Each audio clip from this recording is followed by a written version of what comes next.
بسم الله الرحمن الرحیم. ګرانو ملګرو، تاسو ته په لرن انګلیش ان پښتو چینل کې په هراله او ستړي مو شوم. ملګرو، په نننی کلاس کې مې تاسو لپاره شارټ فریزز راوړي دي، نو تاسو د وګورئ دې سره به تاسو انګلیسي ډیره مضبوطه شي. وخت نه خرابو، خو تاسو کلاس تر پایه پورې خامخا وګورئ. پهلنی سنټنس موږ سره سره شټ اپ، خوله بنده کا. کوم موږ چرته یو کس ته وایي چې خوله بنده کا یا خبرې مه کوه، نو په انګلیش کې به ورته وایي شټ اپ. هاو سویټ، څومره خوږ. که موږ چېرته یو څیز سیکو او موږ چېرته یو کس سیکو، موږ چې هلکه ته څومره خوږ سړی، نو موږ ورته هم ویلی شو هاو سویټ. یا که ته چېرته یو خوږ څیز سیکې، مټۍ وغیره، او ته وایې چې هلکه دا څومره خوږ دی، نو دې لپاره هم ته استعمالولی شي هاو سویټ. ویری نایس، ډېر ښه. که چېرته یو کس ښه کار وکړي او ته ورته وایې چې ډېر ښه، نو ته ورته په انګلیش کې ویری نایس ویلی شي. دې لپاره ویری ګوډ نور ټکي هم استعمالولی شي، خو تاسو صرف دا یو زده کوئ. سو سیډ، څومره د خفګان خبره ده. که ته چېرته یو داسې کار سیکي چې هغې کې غلط کاري، او ته وایې چې هلکه دا څومره د خفګان خبره ده زموږ دپاره، که نه، نو موږ وایي که نه سو سیډ، یعنې سو سیډ څومره د خفګان خبره ده. نیور مایند، څه خبره نه ده. که ته چېرته یو کس ته وایې چې څه خبره نه ده، نو په انګلیش کې ورته ویلی شي نیور مایند.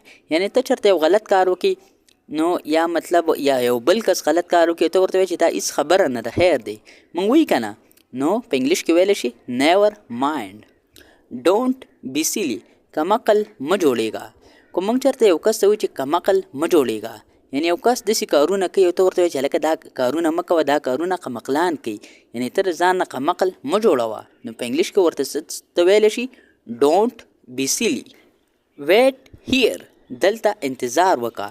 که ته چېرته یو کس ته وایې چې هلکه دلته انتظار وکړه ته، نو په انګلیش کې ورته ویلی شي ویټ هیر. ویټ څه ته وایي؟ انتظار ته وایي، صبر ته وایي. بی ریډي، تیار شه.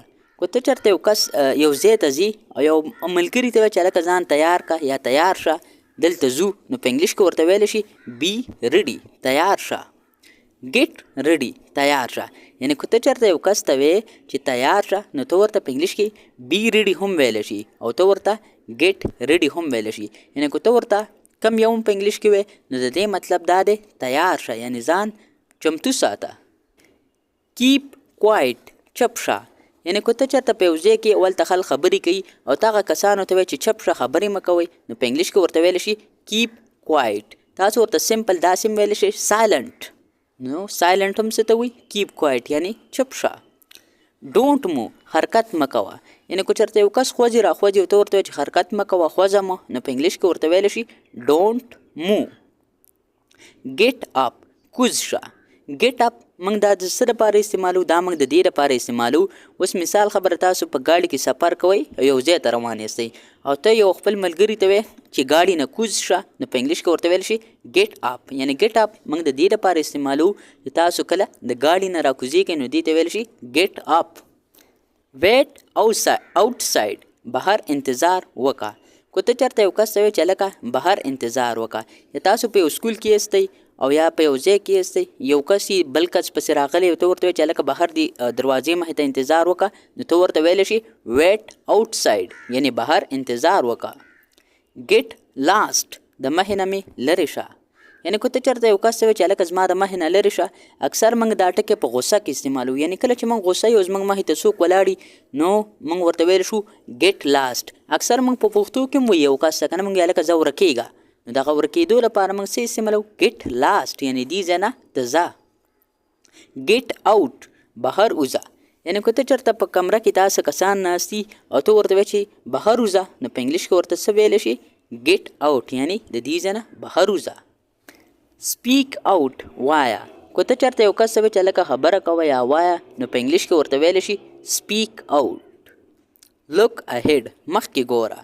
یعنې که ته چېرته په ګاډي کې تا سره یو کس ناست دی ډرایوینګ کوي او ته هغه ته وایې چې هلکه مخکې ګوره، نو په انګلیش کې ورته ویلی شي لک اهیډ. یا تاسو نور هم تاسو یو بل کار کوئ او ته یو کس ته وایې چې هلکه مخکې ګوره یا راروان ژوند کې ګوره، مطلب تاسو ډېر اګزامپلي دي، خو بهرحال تاسو ورته په انګلیش کې سمپل ویلی شي لک اهیډ. ډرایو سلولي، ګاډی په مزه چلوه. یعنې که ته چېرته یو کس ته وایې چې هلکه ګاډی په مزه چلوه، څوک دي هغه ګاډی تیز چلوي او ته ورته نصیحت کوې چې هلکه دا ګاډی په مزه چلوه، نو په انګلیش کې ورته ویلی شي ډرایو سلولي. پوټ آن یور کیپ، ټوپۍ په سر کا.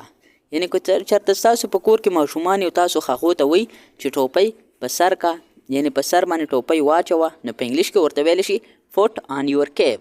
یعنې دا ډېر مهم سنټنس دی، دا تاسو خامخا زده کوئ. پوټ آن یور شوز، بوټان واچوه. یعنې که ته چېرته یو کس ته وایې چې بوټان واچوه، نو ته ورته په انګلیش کې سمپل ویلی شي پوټ آن یور شوز، یعنې بوټان واچوه. پوټ آن یور شوز. ټیک ټي، چای وسکه. یعنې که موږ چېرته خپل ملګري ته وایي چې چای وسکه، نو په انګلیش کې به ورته وایي ټیک ټي. یعنې صرف د چي دپاره موږ ټیک استعمالوو. که موږ ورته چېرته وایو چې اوبه وسکه، نو بیا به ورته موږ نه وایو چې ټیک واټر، موږ به ورته وایو ډرینک واټر. یا که چېرته شربت څکیم، نو هغې دپاره به موږ ډرینک استعمالوو. خو د چي دپاره به موږ څه استعمالوو؟ د چي دپاره به موږ څه استعمالوو؟ ټیک ټي. یعنې موږ به یو کس ته وایو چې چای وسکه. وی وانټ پیس، موږ امن غواړو. یعنې که موږ چېرته د یو کس نه یو غوښتنه کوو چې موږ امن غواړو، څنګه چې موږ په خپل ملک کې موږ وایي، یا تاسو په کم ملک کې هم یاستئ، تاسو د یو کس نه په خپل ریاست نه دا غوښتنه کوو چې موږ امن غواړو، نو تاسو ورته په انګلیش کې ویلی شئ وی وانټ پیس. پیس څه شی دی؟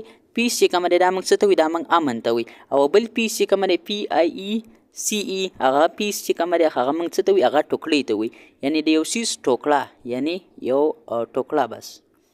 شټ د ډور، دروازه بنده کړه. یعنې که ته چېرته یو کس ته وایې چې دروازه بنده کړه، نو تاسو ورته په انګلیش کې څه ویلی شئ؟ شټ د ډور. که تاسو ورته وایي چې کړکۍ بند کړه، نو تاسو ورته ویلی شئ شټ د وینډو. یعنې که تاسو ورته وایي چې ګیټ بند کړه، نو تاسو ورته ویلی شئ شټ د ګیټ. یعنې ملګرو تاسو ته ما دا هم زده کړي چې تاسو صرف دې ته شی ګوټه کوئ مه، شی راټکوئ مه، تاسو صرف دې ته ګورئ چې موږ به دا ټکي څنګه استعمالوو. نو تاسو صرف انشاءالله زه په یو لاین باندې به روان کړم، نو بیا به تاسو ته په انګلیسۍ ویلو کې هېڅ قسمه مسله نه وي. پښتونز آر پیسفل پیپل، پښتانه پرامن خلک دي. یعنې که موږ چېرته یو کس ته وایو چې پښتانه چې کومه دی دا ډېر زیات پرامنه خلک دي، یعنې دا داسې خلک دي چې دا امن غواړي، امن پسند دي، نو موږ به ورته په انګلیش کې ویلی شو پښتون آر پیسفل پیپل.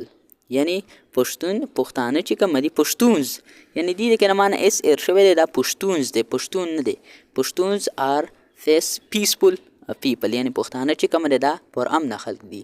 ملګرو زه کوشش کوم چې ستاسو دپاره هغه سنټنس راوړم، هغه جملې راوړم کومې سره چې ستاسو انګلیسي مضبوطیږي. نو انشاءالله پر روانو کلاسونو کې به هم زه ستاسو دپاره همدغه رنګې مهم کلاسونه راوړم، خو تاسو صرف یو مهرباني کوئ چې تاسو کلاس تر پایه پورې ګورئ، نو بیا به تاسو ته هېڅ قسمه مسله نه وي. ملګرو نننی کلاس زموږ پای ته ورسېدو، انشاءالله تاسو سره به په یو بل نوي کلاس کې ملاقات کیږي.